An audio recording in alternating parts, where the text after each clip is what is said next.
Bienvenidos a una nueva inmersión. Hoy nos centramos en un tema que genera debate, diferentes interpretaciones y fuertes convicciones. ¿Cómo la Biblia aborda la homosexualidad? Para esta inmersión nos basaremos en un extracto del artículo de la Wikipedia española Homosexualidad en la Biblia. Desentrañemos juntos qué nos dice este recurso y por qué este tema es tan complejo. Efectivamente. La Biblia, tanto el Antiguo como el Nuevo Testamento, se interpreta de muchísimas maneras. Claro. Para comprender este asunto, exploraremos cómo diferentes denominaciones dentro del cristianismo y el judaísmo abordan estos pasajes en particular. Es crucial recordar que el significado puede cambiar según la lente a través de la cual se lea. Exacto. Empecemos por lo básico. Ya. ¿Qué peso se le da a la palabra escrita en la Biblia en las diferentes ramas del judaísmo y el cristianismo? Buena pregunta. Verás, la Biblia hebrea, o Tanaj para los judíos, es considerada por muchos como la palabra de Dios. Por ejemplo, los judíos ortodoxos y conservadores Ajá. consideran sus leyes, la halajá, como normas que se deben cumplir sin dudar de su veracidad. Es decir, que para ellos la Biblia es como un manual de instrucciones, ¿no? En cierto modo, sí. Pero en el otro extremo del espectro, Ya. tenemos al judaísmo reformista y reconstruccionista. Si bien respetan la tradición y los preceptos del Talmud, no los consideran como una autoridad absoluta. Claro. Argumentan que muchas de las estipulaciones solo eran válidas para la antigüedad. O sea que la Biblia se interpreta dentro de un contexto histórico y social. Fascinante. Fascinante. Y en el cristianismo, ¿cómo se ve esto? También hay un espectro de interpretaciones. Ajá. Por ejemplo, el artículo 7 de los 30 y 9 artículos de la Iglesia de Inglaterra establece que los cristianos aún están sujetos a los mandatos morales del Nuevo Testamento, Entiendo. pero no a los ceremoniales, rituales o civiles. Entiendo. Entonces, la Biblia, aunque venerada, no siempre se aplica literalmente. Ahora, entrando en el tema central, es cierto que las referencias directas a las prácticas homosexuales en la Biblia son escasas y ambiguas. Sí, algunos autores lo consideran así. Un ejemplo claro es la historia de Sodoma y Gomorra en el libro del Génesis. La destrucción de estas ciudades se ha asociado tradicionalmente con la homosexualidad. Claro, esa historia es muy conocida, pero el texto realmente especifica que la causa de la destrucción fue la homosexualidad. Ahí está la clave. La interpretación tradicional la relaciona con la homosexualidad, pero el texto en sí no lo especifica. Y esto ha generado controversias en tiempos modernos. Ya. ¿Y esas controversias en qué se basan? Me imagino que la lingüística tiene algo que ver. Exacto. Por ejemplo, la Biblia hebrea usa la palabra kadesha para prostituta, pero el significado de su forma masculina, kadesh o kadesh, que es el término que se usa en el pasaje del Génesis, no está del todo claro. Es como intentar descifrar un jeroglífico. Me encanta esa analogía. Mm. Entonces, la ambigüedad de la palabra original ya abre la puerta a otras interpretaciones. Precisamente. Y si nos adentramos en la literatura judía, vemos que algunos eruditos rechazan la interpretación tradicional de Sodoma. Los primeros comentaristas rabínicos, por ejemplo, identificaron el pecado de Sodoma con la arrogancia y el desdén por los pobres. Qué interesante. Es decir, que el foco estaría en la falta de compasión y no en la orientación sexual. ¿Podrías contarnos más sobre esta interpretación? Claro, los sabios del Talmud babilónico asociaron Sodoma con diversos pecados: la soberbia, la envidia, la crueldad hacia los huérfanos, el robo, el asesinato y la perversión de la justicia. Entonces, la demanda de entregar a los huéspedes de Lot para conocerlos, ¿cómo se interpretaría bajo esta perspectiva? Se ve más como odio a los extranjeros y explotación del débil que como un exceso sexual.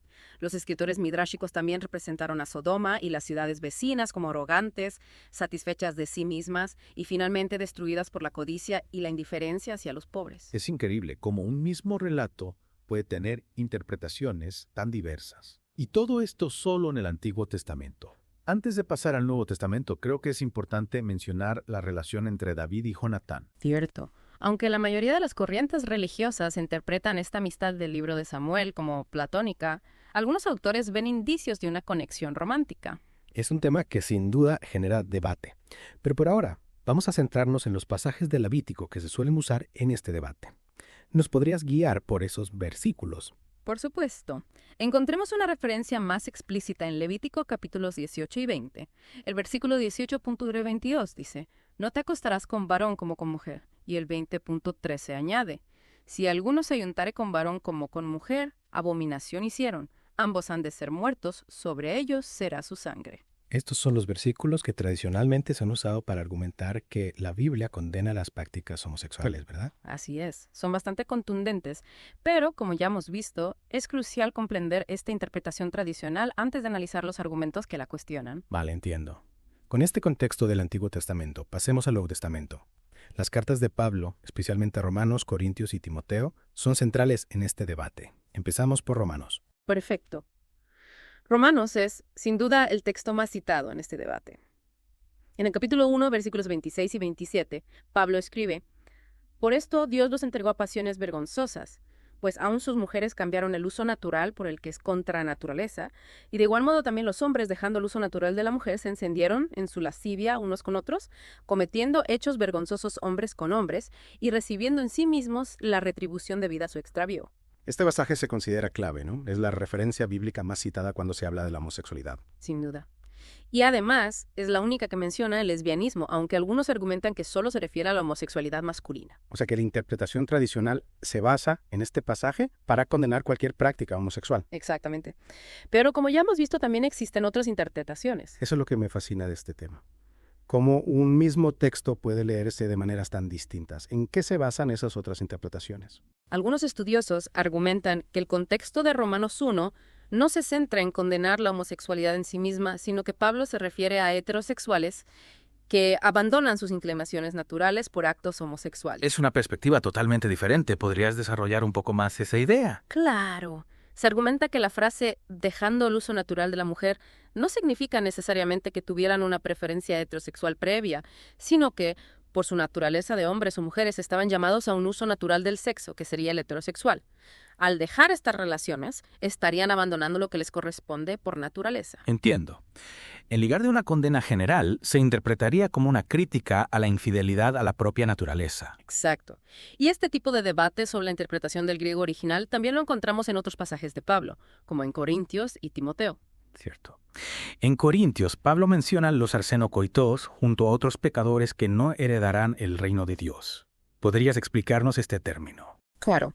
Arsenocoitos es una palabra griega que ha generado mucha controversia.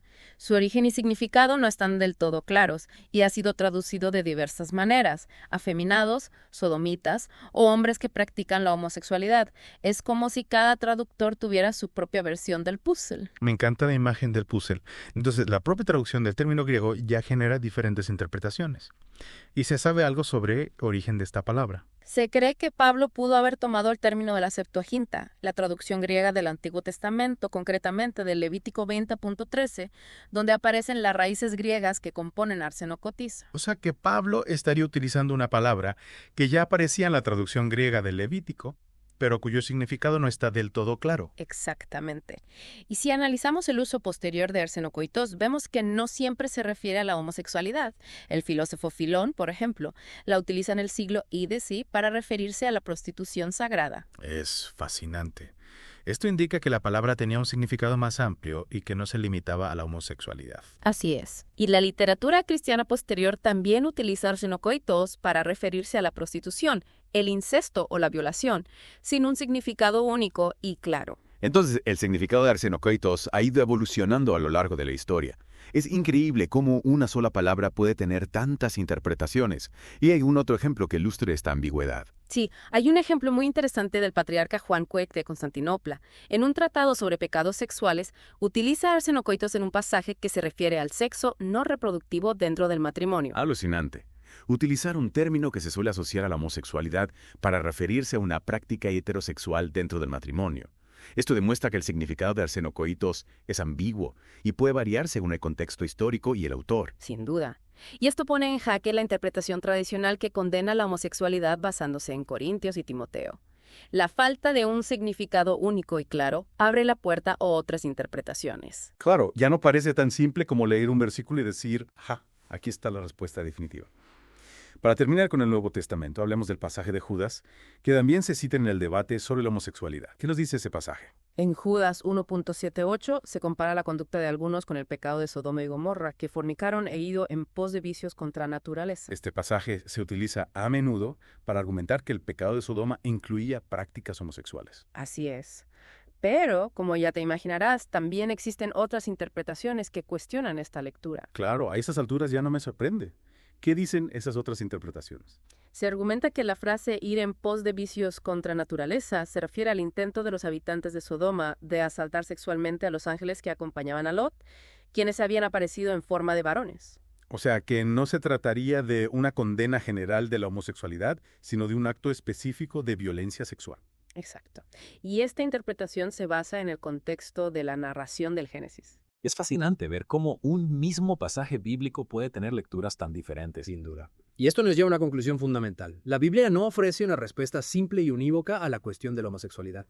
La interpretación de los textos bíblicos es compleja y depende de muchos factores. El contexto histórico, la traducción de los términos originales, las diferentes corrientes teológicas. Es como si estuviéramos ante un enorme tapiz tejido con hilos de diferentes colores.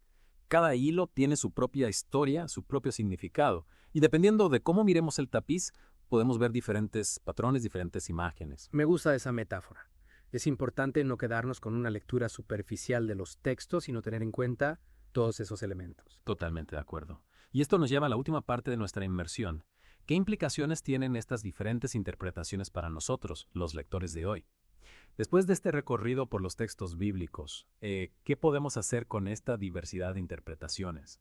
¿Cómo podemos abordar la cuestión de la homosexualidad desde una perspectiva bíblica? Lo primero es reconocer la complejidad del tema y evitar las posturas dogmáticas. No hay una única respuesta correcta y debemos estar abiertos a escuchar diferentes perspectivas. Es decir, humildad ante la palabra. Exactamente. Humildad y respeto por las diferentes interpretaciones, incluso si no las compartimos. Claro. El artículo de la Wikipedia que hemos analizado nos ofrece una visión panorámica de estas diferentes posturas. Sí, me ha parecido muy interesante cómo el artículo presenta tanto la interpretación tradicional como las alternativas sin posicionarse a favor de una u otra. Correcto. Su objetivo es informativo, presentando las diferentes posturas de forma objetiva.